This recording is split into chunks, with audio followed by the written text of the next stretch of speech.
जय शिवाय मित्रांनो, राज्य शासनाच्या माध्यमातून शेतकऱ्यांच्या कर्जमाफीची योजना जाहीर केलेली आहे। याच्याबद्दल आपण वेळोवेळी माहिती घेत आहोत। कर्जमाफी नेमकी कोणाची होणार, कशी होणार, याच्याबद्दल अपडेट घेतलं। 50,000 रुपयाचं प्रोत्साहनपर अनुदान कुणाला मिळणार याच्याबद्दल माहिती घेतली। परंतु एक महत्त्वाचा असा याच्यामधील एक घटक आहे, तो म्हणजे 2 लाखावरील कर्ज असलेल्या शेतकऱ्यांची कर्जमाफी।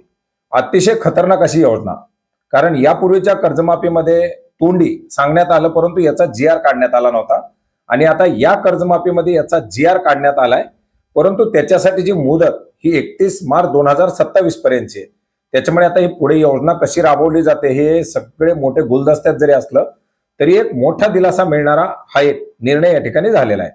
आता याच्यामध्ये या कर्जमाफीमध्ये जर सर्वात जास्त लाभ कोणत्या घटकाला होणार असेल तर 2 लाखावरील ज्यांची कर्ज आहे त्यांना होणार आहे, कारण वरची जर रक्कम भरली तर त्या शेतकऱ्यांना पुरेपूर 2 लाख रुपयाची कर्जमाफी या योजनेच्या अंतर्गत मिळणार आहे। आणि याच OTS अर्थात एक वेळ समझोता 2 लाखावरील कर्जमाफीसाठी आणण्यात आलेला जो घटक आहे, याच्याबद्दल सविस्तर अशी माहिती या व्हिडिओच्या माध्यमातून घेण्याचा प्रयत्न करणार आहोत। मित्रांनो, एकंदरीत 1 एप्रिल 2019 ते 31 मार्च 2025 पर्यंत जी काही अल्पमुदत पीक कर्ज आहेत, जे एक किंवा अनेक बँकाकडून घेतलेली, मग एका बँकेचं 1 लाख असेल आणि दुसऱ्या एका बँकेचं समजा 1.5 लाख असेल, अशी मिळून रक्कम 2 लाखाच्या पुढे जात असेल, ती 2.5 लाख असेल, तर त्या शेतकऱ्यांना 2 लाख रुपयापर्यंतची कर्जमाफी आणि वरची जी रक्कम असेल ती रक्कम OTS योजनेअंतर्गत परतफेड करावी लागणार आहे। आता याच्यामध्ये 2 लाखापेक्षा जास्त असलेली जी रक्कम आहे ती शेतकऱ्यांना पहिल्यांदा भरायची आहे। 2 लाखापेक्षा जास्त असलेली थकीत रकमेची बँकेत संस्थेस परतफेड करणं आवश्यक असणार आहे। आणि ही OTS योजना झाल्यानंतरच, म्हणजे ती वरची रक्कम भरल्यानंतरच पुढे 2 लाख रुपयाच्या कर्जमाफी योजनेचा त्या शेतकऱ्यांना लाभ दिला जाणार आहे। याच्या अंतर्गत 1 एप्रिल 2019 ते 31 मार्च 2025 पर्यंत उचल केलेल्या पीक कर्जाचं पुनर्गठन, जसं कर्जमाफीमध्ये पुनर्गठन आणि फेरपुनर्गठनचा समावेश करण्यात आलाय, तसाच या 2 लाखावरील कर्जमाफीसाठी सुद्धा पुनर्गठन आणि पुनर्गठनचा समावेश करण्यात आलेला आहे। अशी पुनर्गठन फेरपुनर्गठन केलेली जी कर्ज आहे, ज्याची रक्कम 2 लाखापेक्षा जास्त असेल, अशी 2 लाखापेक्षा जास्त असलेल्या रकमेची वरील जी रक्कम आहे ती 31 मार्च 2027 पर्यंत शेतकऱ्यांना भरायची आहे। आणि त्याच्यानंतर उर्वरित झालेली जी काही रक्कम असेल ती रक्कम या ठिकाणी कर्जमाफीच्या अंतर्गत दिली जाणार आहे। आता याच्यामध्ये आणखीन एक महत्त्वाचा असा मुद्दा आहे, ज्या शेतकऱ्यांना यापूर्वी महात्मा ज्योतिराव फुले शेतकरी कर्जमुक्ती योजना MJP SKY अंतर्गत लाभ मिळालेला आहे, अशा शेतकऱ्यांची 1 एप्रिल 2019 ते 31 मार्च 2025 पर्यंतची पीक कर्ज, अल्पमुदत पीक कर्ज, पुनर्गठन केलेली कर्ज किंवा फेन पुनर्गठन केलेली कर्ज जी थकीत आहेत आणि त्याची 31 मार्च 2026 पर्यंत परतफेड केलेली नाही, अशी एक किंवा अनेक बँकांकडील एकत्रित असलेली जी काही थकबाकीची रक्कम ही जर व्याजासह 50,000 पेक्षा जास्त असेल तर अशा शेतकऱ्यांना त्यांच्या थकीत रकमेपैकी 50,000 वरील एकूण थकबाकी रक्कम बँकेमध्ये जमा केल्यानंतर त्यांना 50,000 रुपये प्रति शेतकरी कर्जमुक्तीचा एक वेळ समझोता योजनेचा लाभ देण्यात येणार आहे। म्हणजे जर तुम्हाला यापूर्वी 2019च्या कर्जमाफी योजनेचा लाभ मिळालेला असेल आणि तुमचं कर्ज जर 50,000 पेक्षा जास्त असेल तर तुम्हाला या OTS योजनेच्या अंतर्गत लाभ दिला जाणार आहे। म्हणजे वरची रक्कम ही तुम्हाला पूर्णपणे भरायची आहे आणि त्याच्यानंतर जी काही रक्कम असेल 50,000 पेक्षा कमी, म्हणजे 50,000 रुपये, हे तुम्हाला याच्या अंतर्गत लाभ, म्हणजे 2 लाख रुपयाच्या पुढचं जरी कर्ज असेल, तुमचं 2.5 लाख असेल, 3 लाख असेल, तरी सुद्धा तुम्हाला फक्त आणि फक्त 50,000 रुपयापर्यंतचा लाभ मिळणार आहे, जर तुम्हाला 2019ची कर्जमाफी झालेली असेल तर।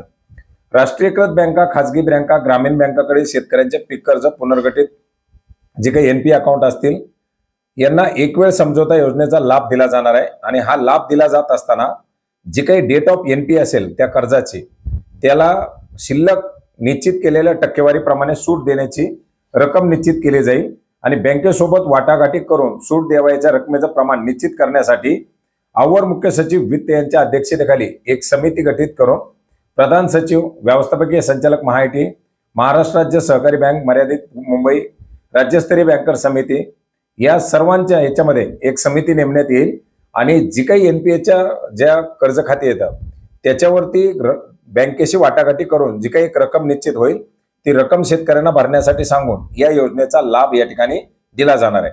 तर 2 लाखावरील कर्ज ज्यांना यापूर्वी कर्जमाफीचा लाभ मिळाला नाही, जसं की एखाद्या शेतकऱ्यांनी 2020 मध्ये कर्ज घेतलं, 2 लाखावरील कर्ज आहे आणि ते थकीत असेल तर समजा 2,60,000 असेल तर 60,000 शेतकऱ्याला भरायचे, 2 लाख रुपये माफ केलं जाणार. 4 लाख असेल तर 2 लाख शेतकऱ्याला भरायचे, 2 लाख माफ केलं जाणार. किंवा 2,05,000 असेल तर 5,000 भरायचे, 2 लाखाची कर्जमाफी होणार. परंतु त्याच शेतकऱ्याला जर 2019 मध्ये कर्जमाफीचा लाभ मिळाला असेल तर मात्र त्याला जास्तीत जास्त 50,000 रुपयाचं अनुदान दिलं जाणार आहे. बाकीची पूर्ण रक्कम त्या शेतकऱ्याला भरावी लागणार आहे. याच्यामुळे याच्यात एनपीए खाती घेण्यात आलेली येतं, पुनर्गठन खाती येतं, फेर पुनर्गठन केलेली खाती येतं, सर्वच्या सर्व खाती आणि सर्वच्या सर्व बँका याच्यामध्ये घेण्यात आलेल्या आहेत. आता याच्यासाठी पात्र कोण असणार आहे? एक जे वैयक्तिक शेतकरी असतील, ज्यांचं वैयक्तिक इंडिव्हिज्युअल लोणी अकाउंट असेल ते. याच्या अंतर्गत आपण पाहिलेले की जे काही मंत्री, संत्री, आमदार, खासदार किंवा जे नगरसेवक, जिल्हा परिषद सदस्य, पंचायत समिती सदस्य हे सगळे अपात्र असणार आहेत. सरकारी कर्मचारी अपात्र असणार आहेत. ज्यांची 25,000 पेक्षा कमी पगार आहे असे एसटी महामंडळ, लाईनमन, वायरमन किंवा इतर MIDC जे लोक असतील, साखर कारखान्याचे कामगार असतील, या सर्वांना ज्यांचं 25,000 पेक्षा कमी निवृत्ती वेतन आहे किंवा 25,000 पेक्षा कमी पगार आहे अशा लोकांना मात्र याच्या अंतर्गत कर्जमाफीचा लाभ मिळणार आहे. तर हा तिसरा आणि एक महत्वाचा असा घटक होता ज्याच्याबद्दल देखील मोठ्या प्रमाणात विचारणा केली जात होती. यापूर्वी आपण कर्जमाफी जी रेग्युलर कर्जदार शेतकऱ्यांची आहे ती माहिती घेतली आहे. रेग्युलर नियमित कर्ज भरणाऱ्या शेतकऱ्यांचं 50,000 प्रोत्साहन त्याच्याबद्दल माहिती घेतली आहे आणि एकंदरीत पूर्णच या योजनेबद्दल सुद्धा माहिती घेतलेली. तरी सुद्धा काही प्रश्न असतील तर नक्की कमेंट करा आणि जर काही याच्या व्यतिरिक्त प्रश्न असेल तरी कमेंट करा. धन्यवाद.